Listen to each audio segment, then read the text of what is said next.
Story 1. Unexpected tragedy. My wife's secret affair was revealed after she died.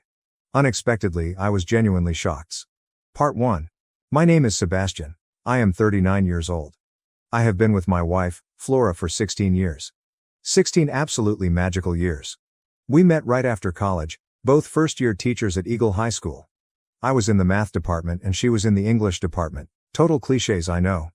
A bunch of us early career teachers used to go out almost every Friday night. Those were good times I wouldn't mind reliving. Both Flora, that's what I call her, and I made great friends with some of our co-workers, including a best friend for each of us. Louis was the best man in our wedding, and Joanna was her maid of honor. We rigged it so that she would get the bouquet and him the garter at our wedding reception, but they never did date. It was natural between us from the start. There was some serious chemistry. She was so attractive. I was smitten from the word go. She told me she was too, but I didn't know it. I've always been a bit oblivious. It took the entire first semester for me to finally get it together and ask her out. Her response: "You had one more week than I was asking you out in front of everyone." Almost 2 years to the day after that, we got married on a beach in Puerto Rico. It was a small wedding, just family and our best friends. We came back and had an amazing party with all of our teacher friends. Life seemed to move fast from there. Flora was pregnant just after our 1-year anniversary. Then we had another 2 years later, and another 2 years after that, and then for good measure one more 2 years after that. We were pretty good at this planning thing. Our kids have turned out great, each so different yet the same. It's weird saying that, but it's true. Rachel is our oldest at 13, our only boy Wyatt is 11, Julia turns 9 in 2 days, and Hannah is 7. They just all seem to excel at everything they do. Rachel and Wyatt are so athletic, Julia is creative, and Hannah is just the funniest, sweetest little girl on the planet. Our family vacations, mostly camping trips, won't be the same anymore. Our 16 years together have been just the best time of my life. She was always so involved and extroverted. I became more of a homebody over time. She coached the cheer team forever. I still went out with her, but she kept busy with school events, coaching, and the kids' activities. I swear I married Superwoman. Though despite our differences, we never let that spark die. We had date nights, an active bedroom, and never went to bed or woke up without kisses. My favorite thing was holding her hand. I can't believe this is all over. That we will never have a harbor party of 6 again. That's kind of why I am writing all this. I wanted to have a good moment, recall a few past memories. Try to remember that I was happy. 2 days ago Flora died. Brain aneurysm. Just was on the treadmill at the gym when suddenly she went down. That was it, she was gone, taken from us in a flash. The kids are being stronger than they ever should have to. Kids are so resilient. I'm doing my best to keep it together in front of them. Our parents are helping, but are grieving too. Everyone loved Flora. Louis and Joanna have been over a lot checking on us. I just cannot believe this has happened. How do I go on? I know I have to for my children. I just can't picture my life without her. I do not exaggerate when I say this is the worst pain imaginable. Hopefully it lessens with time. I'm crying myself to sleep each night because I try to keep the breakdowns and sadness to a minimum so as to not trigger my children. They really need me now and I have to be the strong one and support them. I just need to get through the funeral, then we can start rebuilding our life. Anyway, that's it, no need for advice. I just need to pour this out. Get it off my chest, tell someone how I'm feeling, even if it's just strangers on the other side of the internet. Part 2. I, Sebastian M. 39, lost my wife, Flora, F. 39. A few days ago, her funeral was yesterday and I did not attend. My family has been slamming me with calls ever since. I was going through my wife's things, looking for mementos, and getting on her phone to get pictures. This was 2 days before the funeral. When I got into her purse, I found something I didn't expect. There was a second cell phone. It was passcode protected, but we had been together for 16 years, I could figure that out. This woman has been cheating on me since our first date. The most painful of it all is it appears her and Louis, my best friend, have been having an affair for a number of years. I don't even know how long it has been going. I'm sure there is a lot I don't know at this point. She has had this phone for 3.5 years. A lot of it was on Telegram, and some of those messages dated back to 2016. I have screenshots, saved, downloaded, just dozens and dozens of messages, pics, videos, files, just everything. I can't believe what I saw. I am so betrayed, that's why I didn't attend the funeral. After I got into the phone I couldn't handle much. I took my kids to my parents' house, and just told them I needed some alone time to think and process. They understood and were fine with that. I stayed up almost all night reading Telegram messages. There wasn't just Lewis, she had active conversations with 2 other men as well, and archived conversations with 7 others. The thing is, there could be any number of conversations that have been deleted over the years. When I was not getting ready for the funeral, I started getting calls. I texted only my dad back and said, "I am fine, I am not going to hurt myself, so you do not have to worry, but I am not coming today." The funeral came and went. I just couldn't do it. I could not stand there and say or hear how great of a woman she was. She wasn't, she was a liar and cheater. When I didn't show, I started getting a lot of phone calls. My dad even stopped by my house. I left the door locked, and played like I wasn't home. He didn't try to come in or anything and eventually left. It was a few hours after that I got a text from Lewis. "Hey bud, I didn't see you at the funeral. Just checking on you, we can grab a beer and just chill if you need to let off some steam." I finally responded to a text. "How about you go fuck yourself, you traitorous cunt. Don't ever contact me again." He did not message me back, and I assume he knows the cat is out of the bag. I just don't know how I'm going to overcome this. You think you know someone, you think they love you, you think you've built a life. Then you find it was all bullshit, and you can't even take your anger out on them. Part 3. I decided to go full nuclear. Fuck her reputation, fuck Lewis, fuck Joanna, fuck everybody. They all treated me like I was a joke. All these years lying to my face, betraying me in every way. At the time of my last posting, I had only gone through the Telegram messages. That second phone of hers had email accounts dating back to before we were dating. It had texts between her and Joanna. It had Reddit accounts I didn't know about. This bitch has been facilitating her cheating since day one. I still remember the time Flora said she was going to lunch with Joanna only for Joanna to show up at the house to drop something off. Sneaky bitch can think on her feet because she totally sold me on her lies. Faking that she forgot they were meeting and needed to hustle over to the cafe. How could I be so fucking naive? I've figured out through all this that Lewis and Flora began having sex days before I asked her out, and never stopped. They have been having an affair for 16 years, right under my nose. He has dated others, gotten married, and divorced in that time. We've hung out countless times. We're each other's best man. She has been with at least a dozen other men during that span, I'm sure more than that. Every fucking teaching conference she ever went to, it looks like she hooked up with someone or brought someone with her. The videos are literally disgusting. She has pics, vids, sexting saved all over this device. She had a video of some fucking asshole finishing all over her engagement ring while she's wearing it. It's dated 3 days after I proposed. The most painful part, there are messages between her and Lewis that imply he may be the father of Rachel. I took my kids to get DNA tests finally last week. I wasn't going to, but the worry got to me. I have to know. I don't know what I will do if they are just side effects of her infidelity. They aren't happy with me anyway, neither is my family. They don't think I should have gone nuclear. What good does it do now, they said. Fuck that. Everyone should know what kind of woman she really was. I'm not protecting her image, listening to people say how wonderful of a person she was. She wasn't, she was just a conniving whore. I posted everywhere. I put together hundreds of texts, messages, pics, censored, voice recording, everything I could into one big file. Then I posted it on all of socials, and all of Flora's. I tagged everyone I could. Lewis and Joanna for sure, even highlighted parts for everyone. A few other coworkers and friends who fucked her as well. Didn't want anyone to feel left out.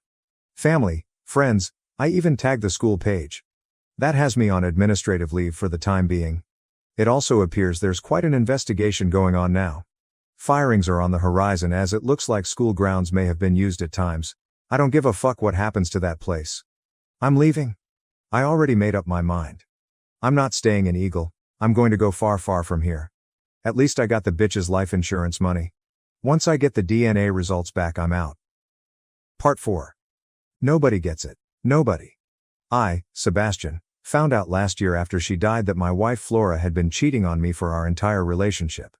She wasn't just having an affair with one other guy, she wasn't cheating because of all the problems in our marriage, there weren't any. She was cheating because she could. She was a cake eater. She roped me in, got me to fall for her. I was the good dad, the reliable, safe, supportive guy she could come home to every day. Over the years she worked me over to treating her like a queen. For that I got to find out that she used every opportunity possible to fuck other guys. They got all the crazy stuff she never wanted to do with me. We had an active sex life, but it was all lovemaking. Even if I asked, She always said she preferred to feel close to me. How someone can do all that she did, I will never understand. She is the most awful, disgusting, deceitful person I have ever met. I feel no remorse about showing the world exactly who she was. My only wish is that she was still alive to face it. Although I probably wouldn't even know still if she hadn't died.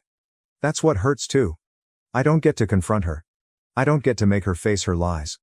Yes, I did blow up the lives of a lot of the people, notably my ex-best friend Lewis. But it just feels so unfinished. She has ruined so many lives. 3 people were fired from the school. I don't even know how many divorces and separations are happening. I know 2 friends of mine are now in divorce proceedings. Just the ultimate selfish bitch. What she has done to me, Hannah, and her kids though is by far the worst. I got all the DNA tests back shortly after my last posting. Only Hannah is my child. Rachel and Julia have the same father, Lewis. I was also able to find the evidence that he did know this. It kind of explains why he always seemed so much more supportive and interested in them than Wyatt or Hannah. Thanks to ancestry testing kits, we also figured out that Wyatt is the son of an assistant principal that worked at our school for 2 years before moving on to a different district. I made sure to post all the messages between him and Flora, along with the test results to his Facebook and his wife's Facebook. This is what has everyone up my ass at the moment. I honestly don't know what they all want from me.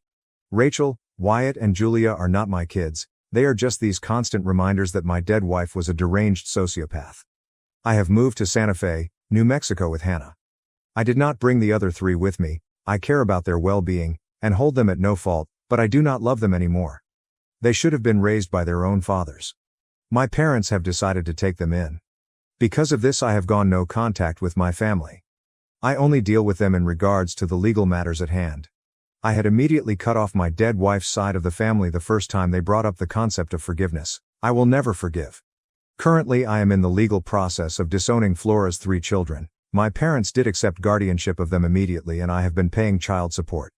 However, since I have clear evidence of who the biological fathers are, I have filed to end my child support of the 3 children. My lawyer thinks I have a very good chance of pulling this off. I am also searching for legal grounds in which to file suit against these 2 men in an effort to recoup some of the financial burden I have been under for the last 14 years. Since moving to Santa Fe, I have changed careers.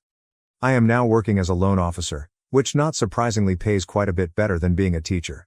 I have a small 1-bedroom apartment and the child support wipes out a lot of my funds every month. I am pushing to get my case resolved quickly so that I can begin to rebuild my life. Hannah has taken the transition hard. She is only 8 years old and doesn't fully understand why we moved or why she can't see Flora's children. To her they are her brother and sisters, but I have been trying to explain to her that they are not, and never were. They were simply byproducts of her mother's lies. We are adjusting. I would like to put her into therapy, but that won't be possible until I clear up these legal matters. I am only 40 years old now. I can still find someone to grow old with. I can still have more children of my own. It may take some time, but I'm not giving up on my life. I have a lot of good times ahead of me.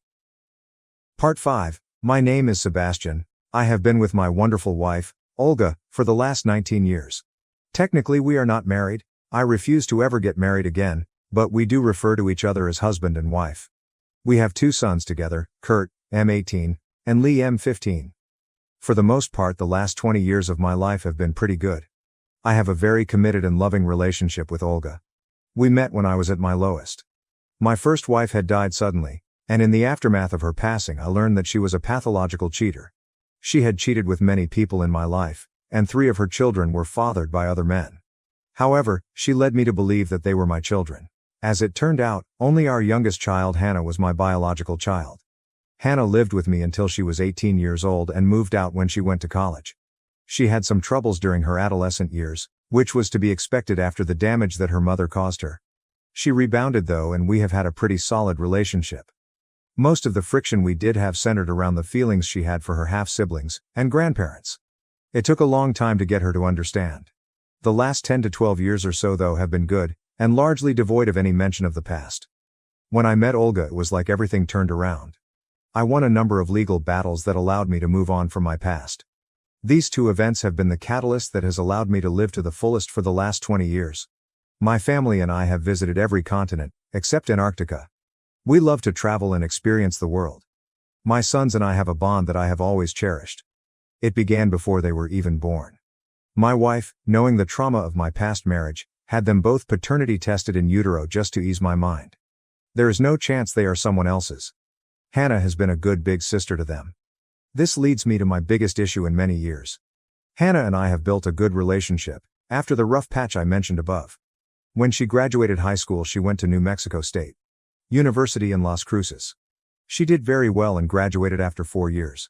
She found a job there and has lived in Las Cruces since then.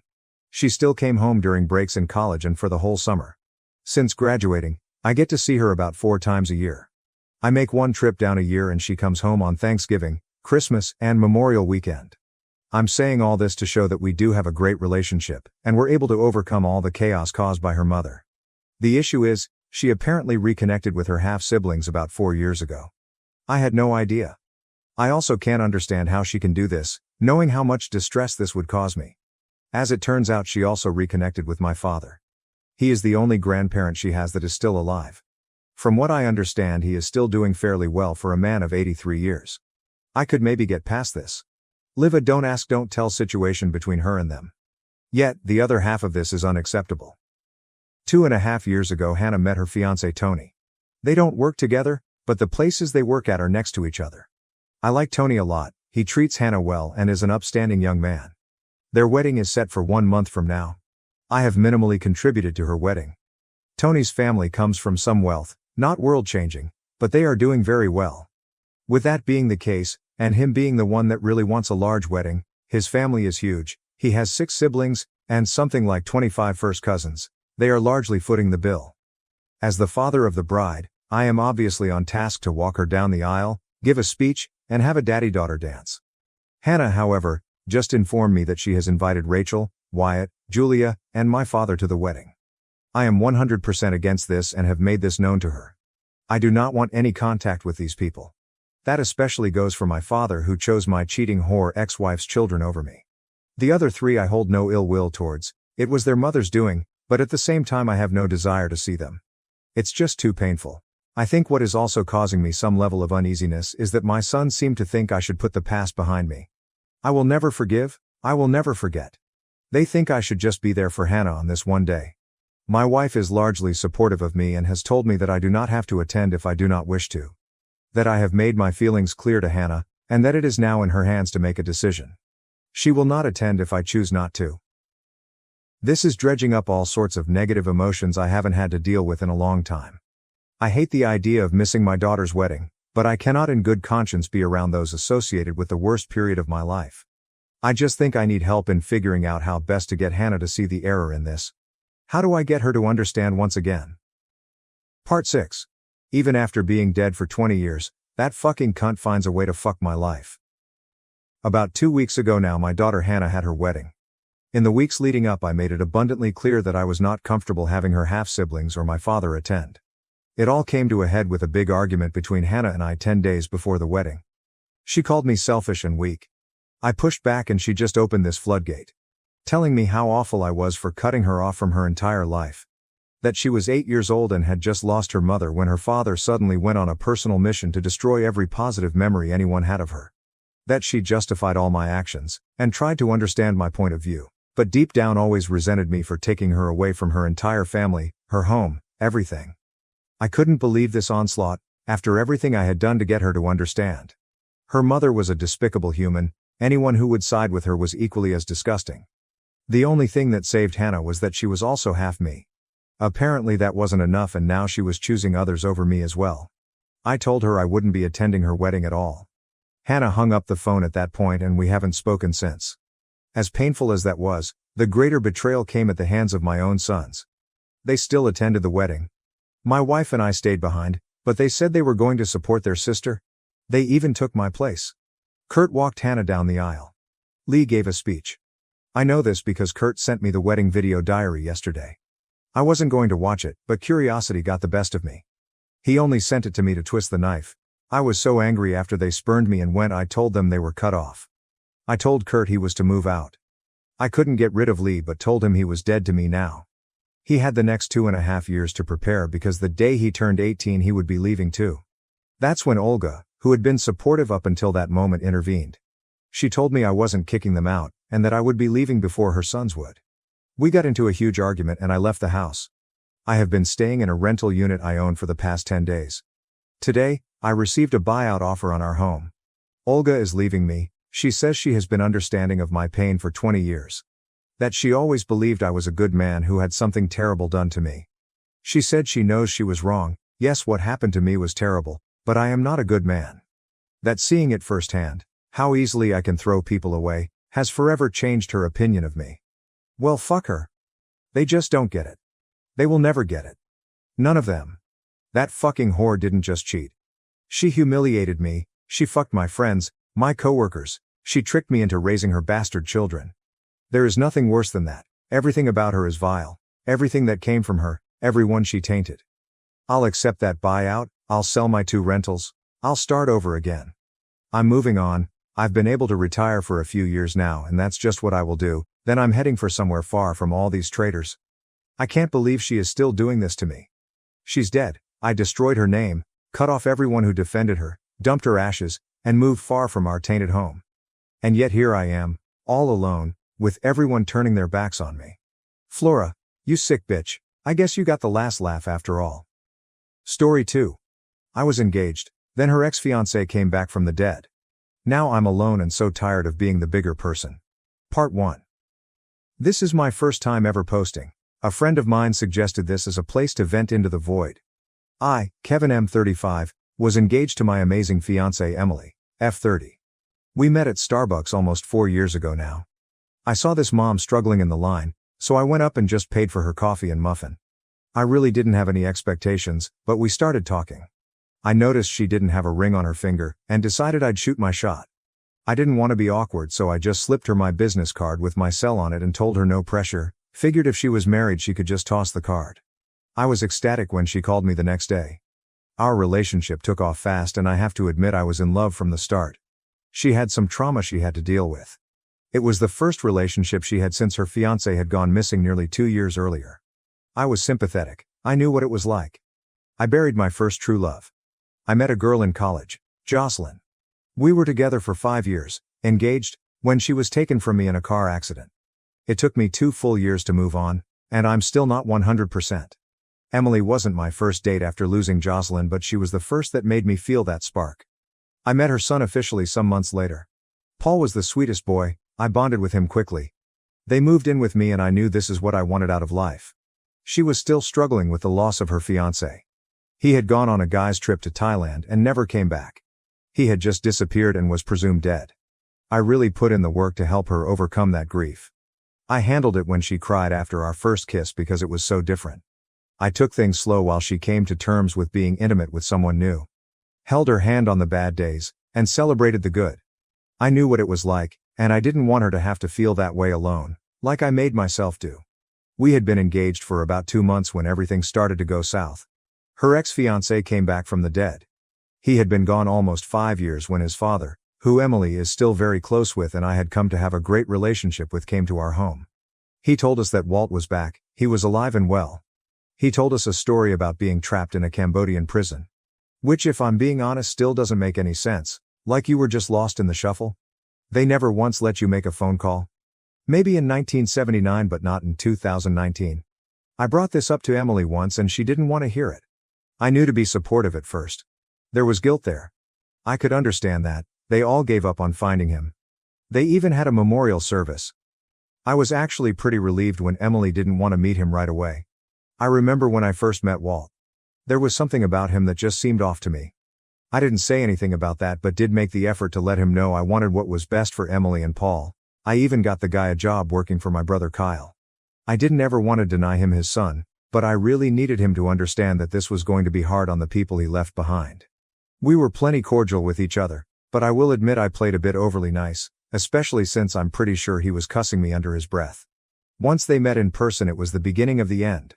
My whole life I've been the bigger person, except for one time in high school. However, watching my fiancé have an emotional affair, EA, right in front of my face for the next 4 months was a bit much even for me. I know he was her son's father, but they got real close real quick. I would bring my feelings on this to her and she said it was just natural to them. That they had been together a long time before he was taken from her, but there was nothing romantic there anymore. She was with me now, not him. I bought the reassurances for far too long. At our bachelorette party I saw them almost kiss. I knew then that the EA wouldn't end, and would at some point become a physical affair if I didn't do something. I decided I had to take this head on the very next morning. We were 6 days from wedding bells. I asked her to talk to me. I asked, "Are you falling back in love with Walt?" She was taken aback for a moment. I never completely stopped. A part of me will always love him. We were separated through circumstances, not by either of our own failings. But I've told you, there's nothing more between us. I pushed forward. I saw last night. I know you both thought I got there after. But I saw you dance. I saw you almost kiss. I just want to know if you want him more than you want me. She began to cry. No, I made a commitment to you. I will not go back on it. Sure, there are still feelings. Can you blame me? But I love you as well. I told her, that isn't very reassuring. It sounds more like you are staying with me out of obligation than love. She got defensive. I do love you, I'm marrying you. I calmly asked, when you picture yourself walking down that aisle, who do you picture standing at the end? She was tearing up even heavier. I'm sorry, it's just hard now that he's back. I said. I know. I know what it is like to lose someone. I don't know how it feels to get them back. I'm sure it's hard, Emily interrupted.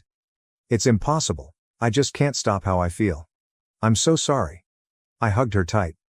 If you want to be with him, you need to tell me. It gets so much harder after next week.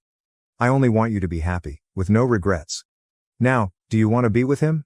She just nodded her head and sobbed harder. I broke down too. It was one of the most painful moments of my life. We talked about fairness. She wavered in her choice for a moment, but came back to him. I could sense a weight had come off of her. She began to pack. I asked if I could still be in Paul's life. She said that would make her so happy. In a last moment, before she walked out forever, I told her I loved her and to take care of herself. I said, I know you don't want to hear this, but that prison story has never sat right with me. Just promise me you will be careful. She just nodded, turned and left. I completely fell apart. I was left with the daunting task of telling my family, who all adored Emily, and getting back as much money as I could from the deposits. My brother was so angry, he wanted to fire him.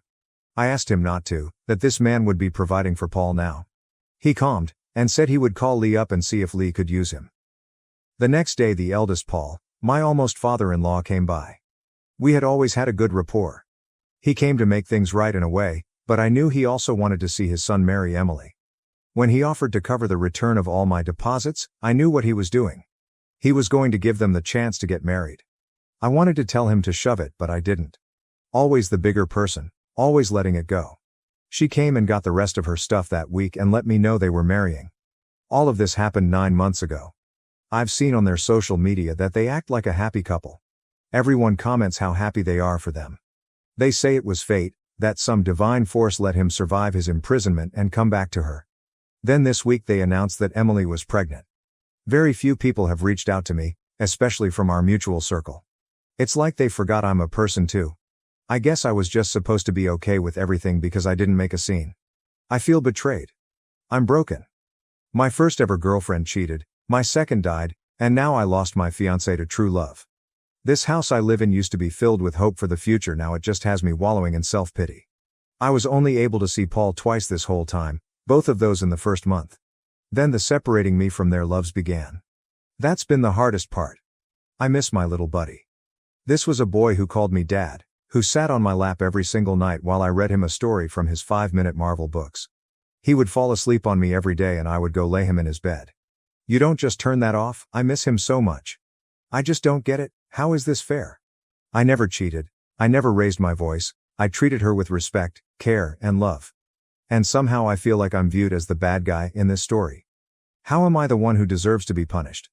I just wanted to raise Paul as my own, to love his mother and wake up to her every day, to give them the best life I could. Where is the justice in this? Where? I don't expect anyone to feel sorry for me. We all have our losses.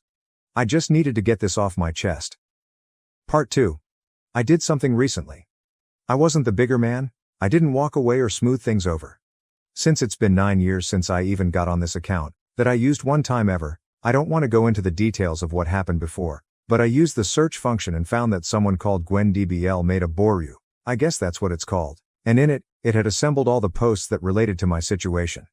I had no idea that Walt or Emily had ever posted, so reading their perspectives was quite enlightening and enraging.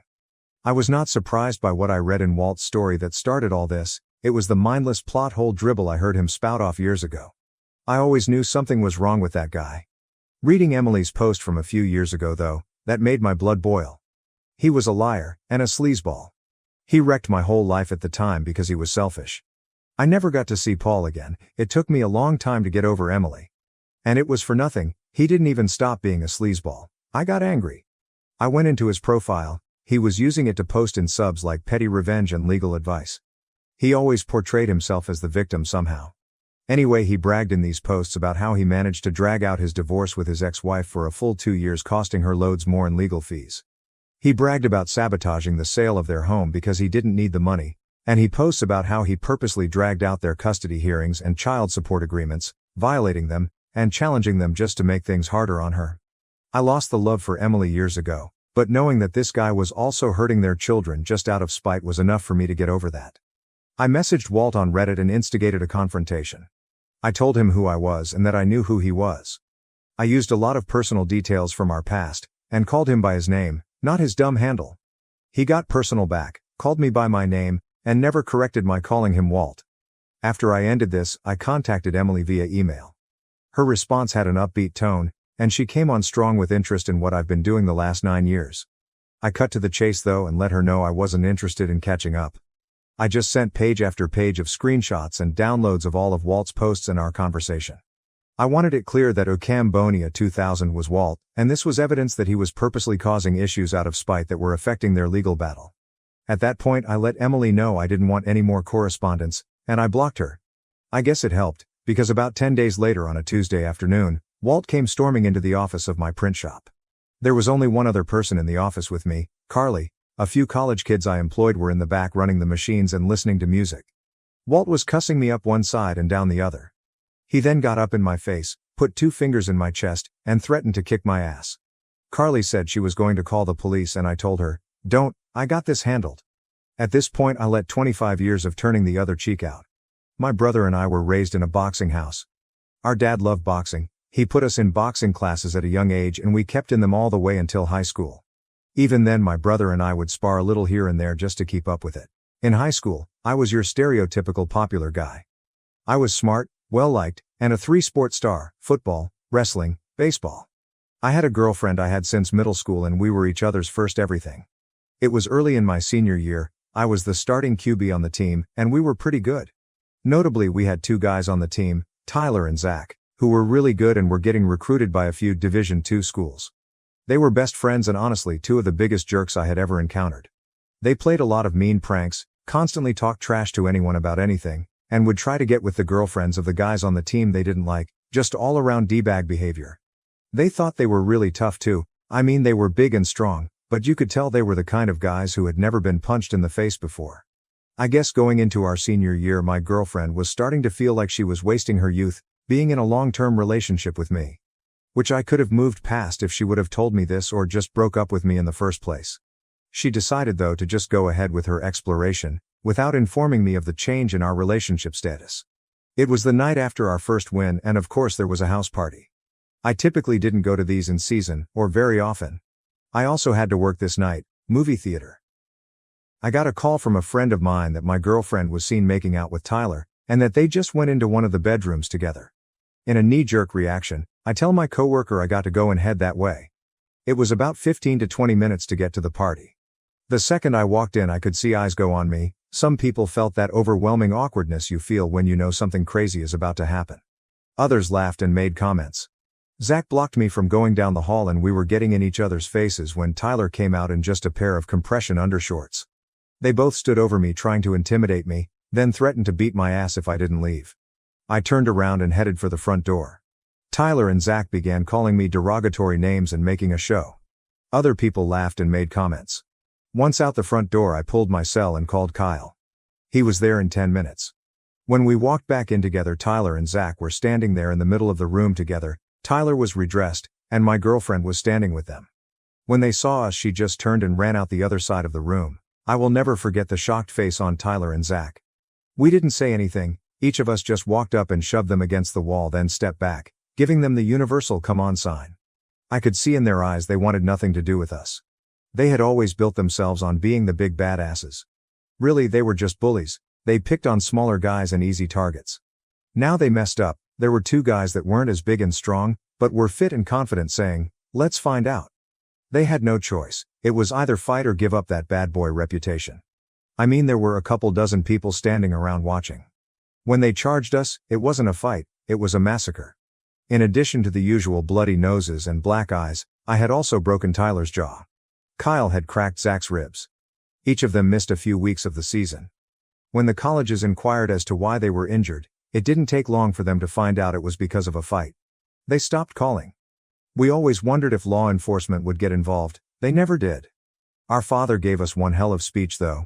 I've carried that with me ever since. Those two were jerks, but I felt like I took their future away. They both came from broken homes and were just scared kids. They didn't have what me and Kyle had. They never ended up going to college, and here 25 years later I know they never left our hometown or really amounted to anything.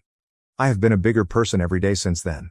Now I was standing here being threatened by the person I despise the most in this entire world. I shoved him back, and when he stepped forward again he got met with a quick jab and hard right hook. He flopped on the floor like a fish, trying to get up but too woozy to steady himself. Carly came over and he started to cry a little. We walked him out to his car and put him in the driver's seat. About 7 minutes later he started it and drove off. I don't feel the least bit bad. In fact, I feel amazing.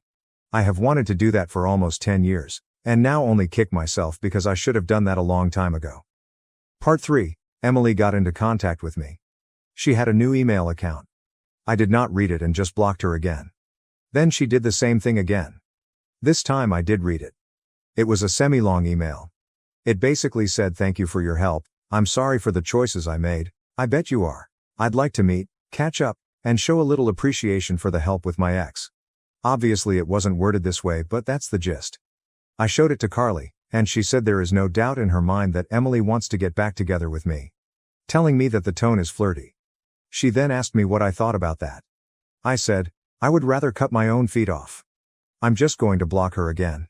Carly said to me, "I don't think she will get the hint anytime soon. She's not outright saying it, so I think you should meet and make it perfectly clear you're not interested. Give you a little more practice at being petty." She said the last part with a laugh. I agreed to give it a shot. I responded to the email and said I'd be willing to do a friendly one-time meetup. She asked if the next day would be fine, and I replied yes. She then went back to meet up at noon at the Starbucks. The very Starbucks we met at all those years ago. I told her under no circumstances was she to bring Paul, and she swore she would not. She ended up sticking to that because had she not, I would have walked out. I arrived before she did, grabbed a drink and a table. When she came in she walked over to me and went for the hug. I rejected it and gave her a handshake. She seemed a little sad, and I began to question this choice. She excused herself to get a drink and then came back. I sat there staring at her, waiting for her to say something first. She finally began, "You look really good." I replied, "Thanks, I go hit the bags with the MMA guys sometimes." "Emily, I thought you were into boxing?" Slightly annoyed by the small talk, "I am, but the MMA gym is close to the house and they obviously work boxing too, but I doubt this is why you wanted to meet."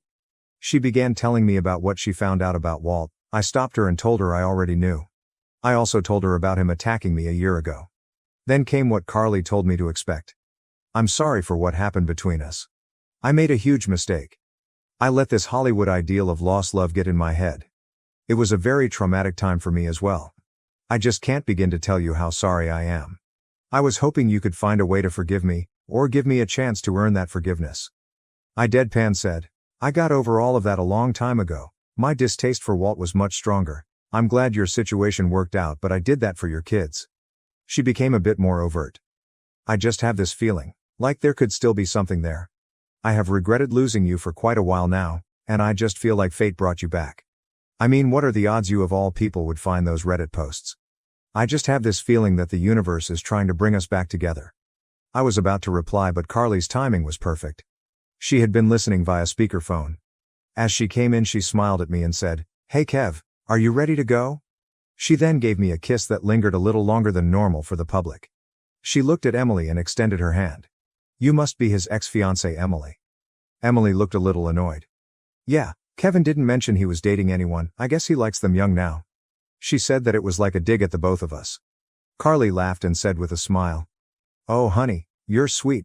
I'm a 39-year-old mother of two, but I'll take the compliment nonetheless. I don't get called young too often. Also, I'm his wife of the last 7 years. She then posed her stance in a way that really accentuated her amazing figure. Emily looked a little shocked. Kevin, why didn't you tell me you were married? I stood up prepared to leave with my wife. You never asked, plus I wanted you to know no one was waiting around for you. At that point we headed out. I guess I'm realizing now that I never mentioned that in my post either. I met Carly about a year after my engagement ended. We've been married almost 7 years, but I want to fault my wife for rounding up. We have a 5-year-old daughter and her 14-year-old son from her first marriage. His dad is not a D-bag and we get along well. My stepson calls me Kevin, probably always will, but we still have a really good relationship. I wouldn't trade for anything. When we got back into the car, Carly looked at me and said, "See, it's fun to be petty sometimes." I just nodded and thought to myself, yeah, it really was. I haven't gotten another email from Emily, so I'm thinking she got the hint. Story 3. I figured out that my boyfriend has been cheating on me. Me and my boyfriend, M21, have been dating for 3 years. We have an apartment and a golden retriever dog together. Now I figured out that my boyfriend had been cheating on me a week ago. I figured this out when I was sitting on the couch with him watching a movie. When he went up to get a drink, I saw his phone was on with all sorts of notifications. But the one notification that caught my eye was a message titled Julia with the heart icon. He has a friend named Julia. They've been friends longer than us had been lovers. I just looked back at the TV without saying a word. When my boyfriend came back and sat down, I resented him. My mind was all over the place. Later, when me and my boyfriend were going to bed, I hit him with that question that has been all over my mind ever since I saw that notification. I asked him if he was in love with Julia. I was hoping he would say no or I only love you, but he said yes. He didn't even try to hide it. Everything.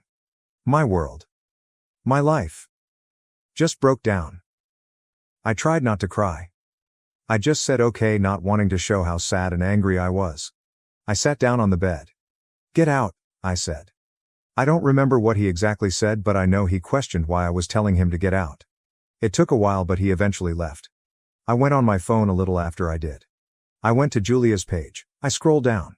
There were pictures of her and my boyfriend sitting close together. I blocked them both on everything. That was a week ago. Me and my boyfriend still haven't officially broken up yet. I don't want to break up, nor do I want to create drama. But I'm asking you guys. Should I put everything of his in a box and break up with him, then keep the apartment and our dog? Edit. I'm sorry for not being specific. I was too upset to actually give good detail, and it was 1 a.m. when I was writing, but let me explain more.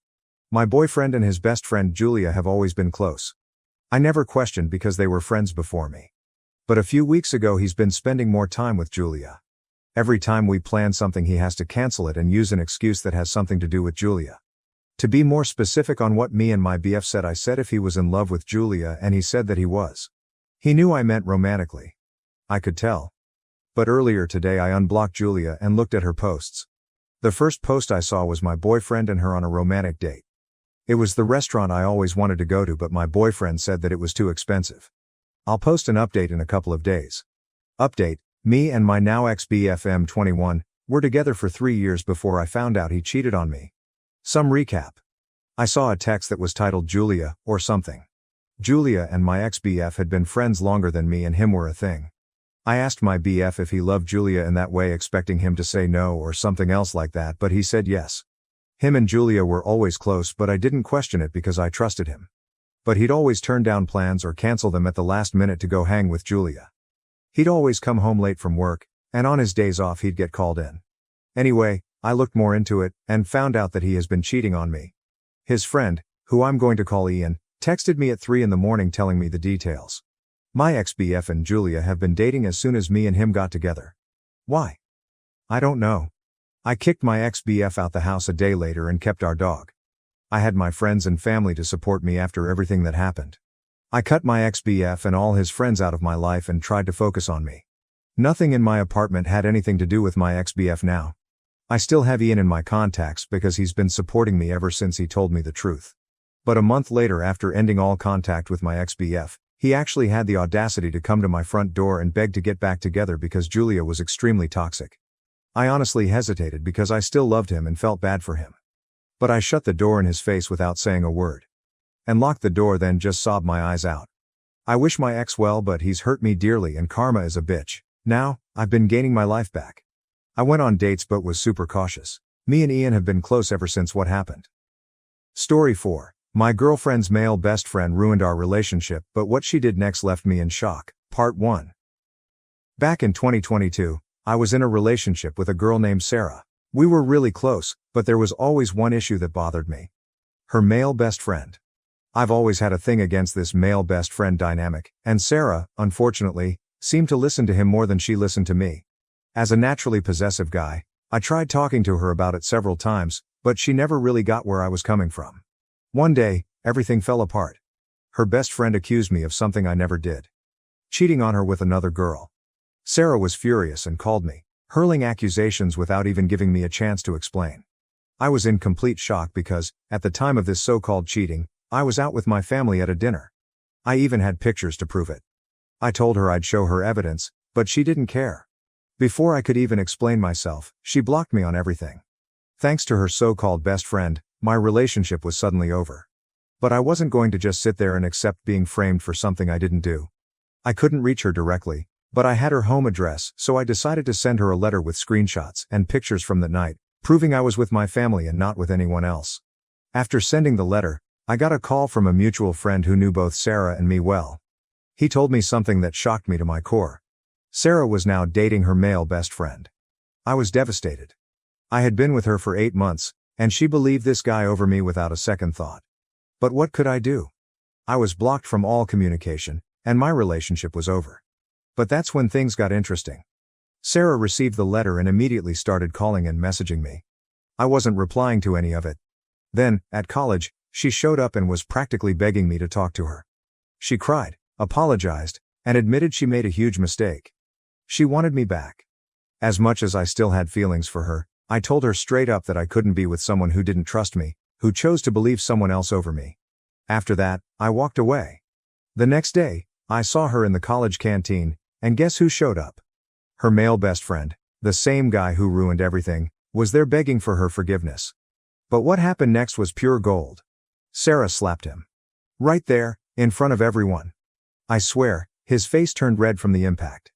It was the most satisfying thing I'd ever seen. Now, the sad part is that Sarah suffered too, even though she was misled. So, I decided to stay friends with her. To this day, we're still close friends, and she trusts me more than anyone. I've even heard through the grapevine that she still has feelings for me, which has left me a bit confused about what to do next. But, hey, at least that slap was epic.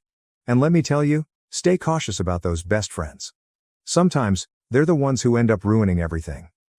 Part 2. Alright everyone, I'm back again. First of all, I'd like to thank all the Reddit users for giving their honest opinions. Honestly, you guys helped me more than my own friends, and I really appreciate that. Now, let's continue from where we left off in my previous post. For those who missed it, my ex-girlfriend Sarah believed her male best friend Kenny, who falsely accused me of cheating. After she realized her mistake, she came back to me. Since then, she hasn't dated anyone. Some of you suggested I give her another chance, while others told me to run far away. LOL. So, here's what happened next. I confronted Kenny about everything.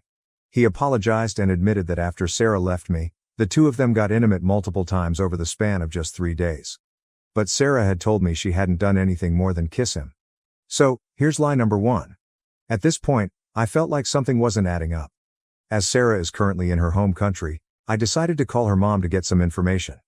Her mom and my family have known each other for a long time, so I figured she would be honest with me. And here's where things took a turn. Her mom told me that yes, they were in their home country, but Sarah wasn't there. Sarah was actually on a trip to Paris with some friends. Shocking, right? Sarah had been lying to me from the beginning. And there's more. Kenny also mentioned that during our relationship, Sarah had been cheating on me with multiple guys, something I never suspected. Now, I don't fully trust Kenny, but her mom's information about the Paris trip confirmed that Sarah has been dishonest. Sarah hasn't been answering my texts or calls. She claimed she was in her home country because of a family emergency, but that was clearly a lie. At this point, I'm certain she's been lying all along, and I suspect she was cheating on me throughout our relationship. She even told me she hasn't dated anyone for the past 2 years, but now I'm starting to believe that was just another lie. Now, I've made up my mind. I'm going to move on and find someone better, someone who's honest and trustworthy. But when Sarah comes back, you can bet I'll be confronting her about all of this and I'll update you guys for sure. Till then, peace. Story 5. The Tragedy of Cousin Tommy. A true cheating story. Around 2014, I was pretty good friends with a coworker, Gary. Our wives were friends and coworkers as well. Our wives got sent to a work conference in Nashville. The conference was from Friday to Sunday. We all decided to make a vacation out of it. It was me, my wife, our one kid, Gary, his wife, their 3 kids, and his mom, Sally. We went down early, since the wives did have to work some Friday and Saturday. It was a fun time. The plan though, because the wives would get back very late Sunday, was after we had some morning fun Saturday. Myself, Gary, Sally, and our combined 4 kids would head back. I was riding shotgun and Gary was at the wheel. It was about a 7-hour drive. We made the usual talk for a while when Gary said, "Okay, hypothetical, you win one of those crazy lotteries, like 900 million or something, what you doing with it?" Sally goes, "Oh, I'd give it to family." For some reason Gary is extremely triggered by this. "You'd give it to the family, really? Why would you do that?" They start going back and forth. I'm getting small explanations as they go. Gary looks at me and says, "Our family is like, you're successful with a college degree or you're poor white trash, and there is no in between." He yells back, "You'd give money to Uncle Danny, really?" Sally's like, "Okay, maybe not him." Gary looks back over at me. "Danny is a worthless piece of shit." He starts naming off these random relatives. I have no idea who any of these people are. He rattles off a few more and gets various answers from Sally, yells back at her, "Dave and Linda?" Sally, "Yeah, for the baby." Gary immediately, "They'd spend it all on lottery tickets and cigarettes." Looks at me. Those 2 are the examples of why reproducing should require a license. For the record, I never got a chance to say my answer to the $900 million hypothetical. Anyway, Sally goes, "I'd give a lot to Tommy." And Gary's whole demeanor changes. "Oh, Tommy, yeah, he deserves it." This is where the conversation shifts and they begin to tell the tale to me. The tragedy of Cousin Tommy. So Tommy was a good guy. He was Gary's second cousin. He got married in his early 20s to Robin, also in early 20s. They had 2 kids. Tommy works evenings for most of their marriage. He's blue collar but doing good for himself and his family. To give me an idea, they said his hours were like 5 p.m. to 1 a.m. shift. His wife Robin worked days, and they each had the kids while the other worked. About 5 years into the marriage, some of Tommy's friends, who he mostly works with, begin telling him they think Robin is cheating on him. At first, they would just say they think something is going on, I don't know for sure, just a feeling or something weird they saw or heard. He ignores their warning, says he trusts her. This goes on sporadically for about a year. Towards the end, Tommy's friends are telling him straight out she is cheating.